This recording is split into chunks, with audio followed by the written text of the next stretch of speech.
तो चलिए आज के इस वीडियो क्लास में सभी बच्चों का स्वागत है। आज हम लोग कक्षा 7 हमारी दुनिया का जो अध्याय है, हम लोगों ने पिछले वीडियो क्लास में पढ़ा था अध्याय 6 हमारा पर्यावरण। हम लोग पिछली वीडियो क्लास में पढ़ चुके थे, ठीक है। तो आज हम लोग इसका क्या करने वाले हैं बच्चों, इसका हम लोग अभ्यास करने वाले हैं, ठीक है। तो चलिए हम लोग इसका अभ्यास शुरू करते हैं। इसका पहला प्रश्न है, सही विकल्प चुने। इनमें कौन सी प्राकृतिक पर्यावरण की वस्तु है, ठीक है। तो कौन सा प्राकृतिक पर्यावरण की वस्तु, इसमें 4 विकल्प दिए गए हैं। पहला है पुल, मकान, जल, सड़क। तो उत्तर क्या हमारा होगा बच्चों, जल। यह प्राकृतिक पर्यावरण का वस्तु है। सड़क, मकान, पुल जो है वह मानव निर्मित पर्यावरण है, ठीक है। तो यह जल सही होगा उत्तर। दूसरा है, पर्यावरण कितने प्रकार का होता है। तो बच्चों वैसे तो पर्यावरण कई प्रकार के हम लोग पढ़ते हैं, लेकिन मुख्यतः पर्यावरण जो है वो 2 प्रकार का होता है, प्राकृतिक पर्यावरण और मानव निर्मित पर्यावरण। तो यह उत्तर क्या सही होगा, 2। तीसरा है, पृथ्वी के चारों ओर क्या है। वायु, जल, पर्यावरण, सड़क। क्या होगा, वायु। पृथ्वी के चारों, तो हमने देखिए पाठ में पढ़ा था पृथ्वी के चारों ओर वायु है, ठीक है। तो क्या होगा इसका उत्तर सही, पृथ्वी के चारों ओर क्या है। तो इसका उत्तर होगा क, वायु। तो चलिए हमारा दूसरा प्रश्न है बच्चों, खाली जगह को भरिए। तो पहला है, पेड़ पौधे एवं जीव मिलकर प्राकृतिक पर्यावरण बनाते हैं, ठीक है। तो पेड़ पौधे जीव मिलकर कौन सा पर्यावरण बनाते हैं बच्चों, प्राकृतिक। दूसरा है, पेड़ पौधे जीव जंतु जैव पर्यावरण के अंग है। किस पर्यावरण के अंग है बच्चों, जैव पर्यावरण के अंग है। तीसरा है, मनुष्य ने अपनी आवश्यकता की पूर्ति के लिए चीजों को बनाया है, ठीक है। तो पहला होगा प्राकृतिक, दूसरा पर्यावरण, तीसरा आवश्यकता। तो चलिए अब हम लोग आगे का प्रश्न करते हैं। तीसरा, निम्नलिखित प्रश्नों के उत्तर दीजिए। पहला है, पर्यावरण किसे कहते हैं, ठीक है। तो उसका उत्तर क्या लिखेंगे बच्चों, हम लोग ने पढ़ा था पर्यावरण किसे कहते हैं। तो पहले आप लोग पर्यावरण का शाब्दिक अर्थ भी लिख सकते हैं। पर्यावरण शब्द हिंदी के 2 शब्द परि तथा आवरण से मिलकर बना है। परि का अर्थ होता है चारों तरफ तथा आवरण का अर्थ होता है घेरा। इस तरह से पर्यावरण का अर्थ है चारों तरफ से घिरा हुआ, हम लोगों ने पढ़ा था। लेकिन जो पहले प्रश्न का उत्तर है वह बच्चों हम क्या लिखेंगे, ये लिखेंगे। ये है उत्तर पहले का, ठीक है। उत्तर पहला, हमारे चारों तरफ का वह क्षेत्र जिससे हम घिरे होते हैं, जो हमारे जीवन तथा क्रियाओं को प्रत्यक्ष या अप्रत्यक्ष रूप से प्रभावित करता है, पर्यावरण कहलाता है। ये आपका उत्तर 1 हुआ, ठीक है। ये आपका कहां से बच्चों, पहला का उत्तर हुआ, ये लिख सकते हैं आप। और दूसरा उत्तर जो है आप पुस्तक से भी लिख सकते हैं। बहुत बच्चों का ये रहता है कि मैम आपने आंसर कहाँ से लिखा, आपने आंसर कहाँ से लिखवाती हैं। तो पहले प्रश्न का उत्तर जो है बच्चों हम ये भी लिख सकते हैं। हमारे चारों ओर पाए जाने वाले प्राकृतिक एवं मानवीय दशाओं के आवरण को पर्यावरण कहते हैं, ठीक है। तो यह जो है आपके उत्तर पहला हो जाए। तो आप ये भी उत्तर लिख सकते हैं, क्योंकि इसमें मानवीय शब्द, आवरण शब्द होने के वजह से ये जो परिभाषा है या जो पर्यावरण की जो ये परिभाषा है वो थोड़ा सा मतलब समझने में दिक्कत होगा, इसलिए मैंने इसको लिखा था। तो आप इस उत्तर को भी लिख सकते हैं और उस उत्तर को भी लिख सकते हैं। आप दोनों उत्तर जिसको भी आपको लगे कि आपको अच्छे से याद हो सकता है या समझ में आ रहा है, तो आप दोनों का उत्तर लिख सकते हैं। ये वाला भी लिख सकते हैं और जो आपकी पुस्तक में है आप ये उत्तर भी लिख सकते हैं। तो चलिए अब हमारा अगला प्रश्न है, पर्यावरण कितने प्रकार के होते हैं, वर्णन कीजिए, ठीक है। तो चलिए हम लोग इसका उत्तर लिखते हैं, पर्यावरण कितने प्रकार के होते हैं, वर्णन कीजिए। तो उत्तर लिखेंगे हम दूसरे का उत्तर, पर्यावरण मुख्यतः 2 प्रकार के होते हैं, ठीक है। पहला प्राकृतिक पर्यावरण, उसकी परिभाषा क्या लिखेंगे हम, प्राकृतिक पर्यावरण के अंतर्गत वे सभी जैविक मतलब पेड़ पौधे जीव जंतु एवं अजैविक जैसे खनिज लवण वायुमंडल की गैस तत्व शामिल हैं, जो पृथ्वी पर प्राकृतिक रूप से पाए जाते हैं, ठीक है। तो पृथ्वी पर जो प्राकृतिक रूप से पाए जाते हैं जितने भी अजैव और जैविक जो तत्व होते हैं उससे क्या कहते हैं, प्राकृतिक पर्यावरण। दूसरा है मानव निर्मित पर्यावरण। दूसरा क्या है बच्चों, मानव निर्मित पर्यावरण। मनुष्य ने अपनी आवश्यकता की पूर्ति के लिए प्राकृतिक वस्तुओं को परिवर्तित करके बनाया है, अतएव इसे मानव निर्मित पर्यावरण कहते हैं। ठीक है, तो ये हो गया हमारे दूसरे प्रश्न का उत्तर। चलिए अब देखिए बच्चों तीसरा प्रश्न। तीसरा प्रश्न क्या है हमारा, देखते हैं। हमारा तीसरा प्रश्न, स्थल मंडल, जल मंडल एवं वायुमंडल किसे कहते हैं। ठीक है, तो हम लोग इसका उत्तर लिखेंगे। चलिए हम लोग जल मंडल, स्थल मंडल और वायुमंडल को देखते हैं।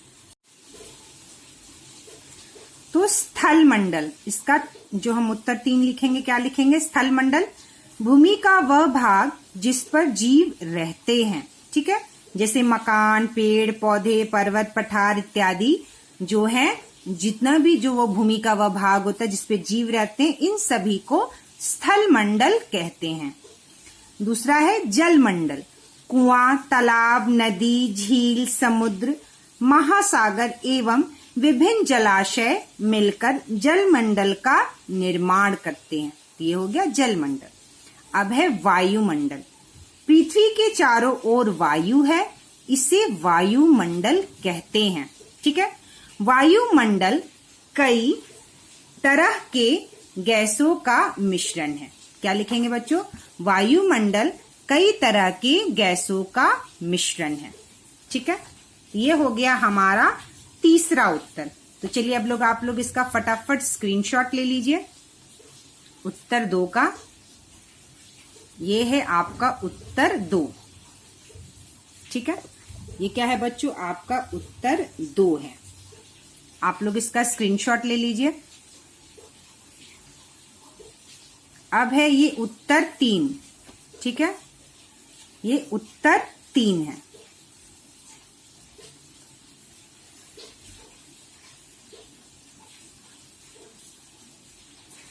चलिए अब हम लोग आगे बढ़ते हैं प्रश्न 4 की तरफ। चौथा प्रश्न है, सांस्कृतिक पर्यावरण के तहत कौन कौन सी बातें आती हैं। ठीक है, सांस्कृतिक पर्यावरण के तहत कौन कौन सी बातें आती हैं। तो बच्चों इसका जो उत्तर है बिल्कुल हमारे पुस्तक में है, हम वही उत्तर लिखेंगे। बहुत ही अच्छा और स्पष्ट उत्तर यहाँ पे दिया हुआ है। देखिए, इसको ही हमें कॉपी में क्या करना है बच्चों, लिखना है। समाज में तरह तरह के रीति रिवाज, परंपराएं, उत्सव आदि देखने को मिलते हैं। शादी ब्याह के अवसर पर खुशियों में शरीक होना, छोटे को प्यार एवं बड़े बुजुर्गों का सम्मान, ये सब हमारी प्राकृतिक पर्यावरण के अंग हैं। तो बच्चों यहां से लेकर ये चौथे प्रश्न का उत्तर है। ठीक है, यहां से लेकर आपको अंग है तक बस आपको इतना लिखना है। ये आपके चौथे प्रश्न का उत्तर है। ठीक है, चलिए अब हम लोग 5वें प्रश्न की ओर बढ़ते हैं। देखिए 5वां प्रश्न क्या है।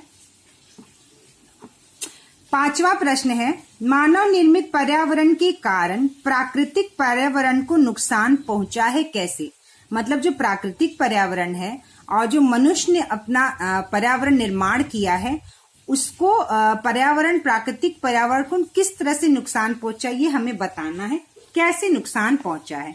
उत्तर 5। तो बच्चों हम लोग उत्तर 5 लिखेंगे। क्या, देखिए उत्तर 5, मानव निर्मित पर्यावरण के कारण हमारा वातावरण दूषित हो गया है।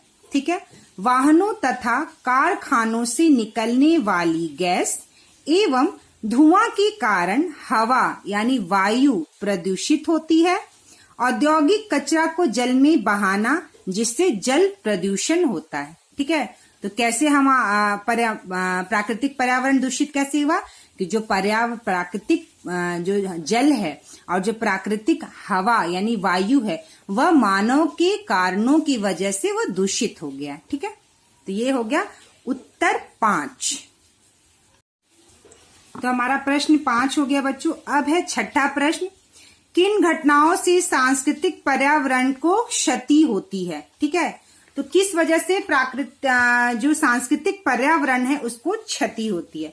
तो हम इसका उत्तर क्या लिखेंगे बच्चों, जब हम अपनी रीति रिवाज, परंपराओं और अपने संस्कारों को नजरअंदाज करते हैं, उसका सम्मान नहीं करते हैं, तब हमारे सांस्कृतिक पर्यावरण को क्षति पहुंचती है। क्षति मतलब चोट पहुंचती है, मतलब वो खराब होता है, नुकसान होता है। सांस्कृतिक पर्यावरण को क्षति पहुंचती है मतलब हमारा जो सांस्कृतिक पर्यावरण है उसको नुकसान पहुंचता है। तो जब हम रीति रिवाज, अपने परंपराओं को भूल जाते हैं, अपने रीति रिवाज, संस्कार का सम्मान नहीं करते हैं, तो क्या होता है कि हमारे जो सांस्कृतिक पर्यावरण उसको क्षति पहुंचती है। यह है उत्तर 6।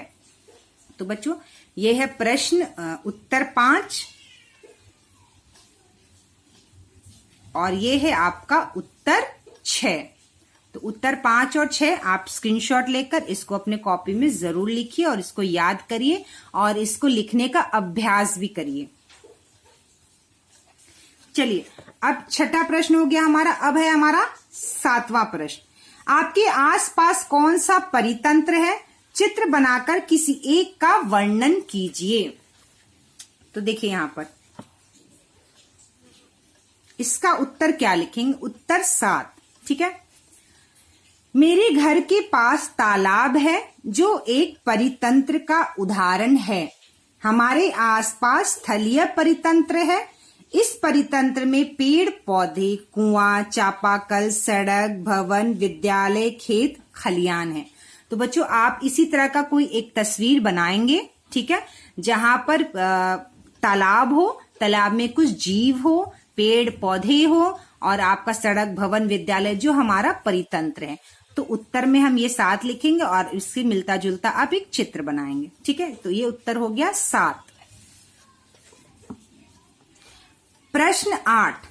हम किन उपायों को अपनाकर पानी के खर्च को कम कर सकते हैं? तो इसका उत्तर क्या लिखेंगे हम लोग? 8। प्रश्न 8 का उत्तर 8। ये देखिए उत्तर 8। पानी का सही उपयोग करके ही हम पानी बचा सकते हैं। पहला, नल को खुला ना छोड़ें। दूसरा, वर्षा जल को संग्रह करके उसका उपयोग किया जा सकता है। तीसरा, नहाने के लिए शावर की जगह बाल्टी का प्रयोग करें। चौथा, नल लीक होने पर तुरंत ठीक करवाएं। कई बार क्या होता है बच्चों, नल से पानी टपकता रहता है थोड़ा थोड़ा और हम उसको नजरअंदाज कर देते हैं, जिससे पानी बहुत नुकसान होता है। तो कभी भी अगर नल या नल जो है लीक होता हो, जिससे पानी टपकता हो, तो उसे तुरंत ठीक करवाना चाहिए। इससे भी पानी की बचत होती है। तो मेरा 8वां प्रश्न हो गया। अब है हमारा 9वां प्रश्न। पर्यावरण को नुकसान पहुंचाकर हम अपना जीवन संकट में डाल रहे हैं, कैसे? ठीक है। तो इस प्रश्न का उत्तर हम क्या लिखेंगे बच्चों? चलिए इस प्रश्न का उत्तर लिखेंगे।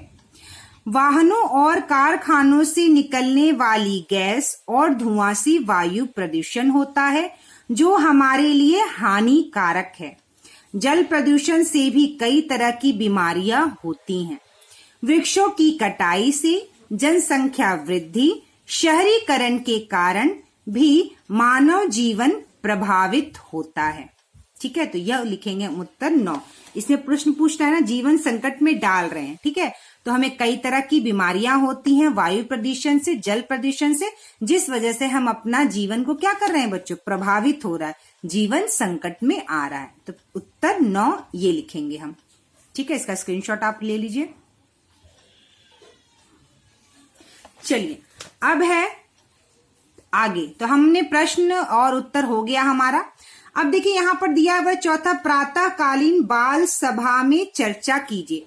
तो पर्यावरण संरक्षण, वृक्षारोपण से लाभ, कटता जंगल घटता जीवन, जैविक कचरा समाप्त करने में जानवरों की भूमिका, उन संस्थानों के बारे में पता कीजिए जो पर्यावरण संरक्षण हेतु कार्य करें। तो इन प्रश्नों के उत्तर हमें लिखना नहीं है बच्चों, सिर्फ क्या करना है? चर्चा करना है, मतलब उसके बारे में बातचीत करना है।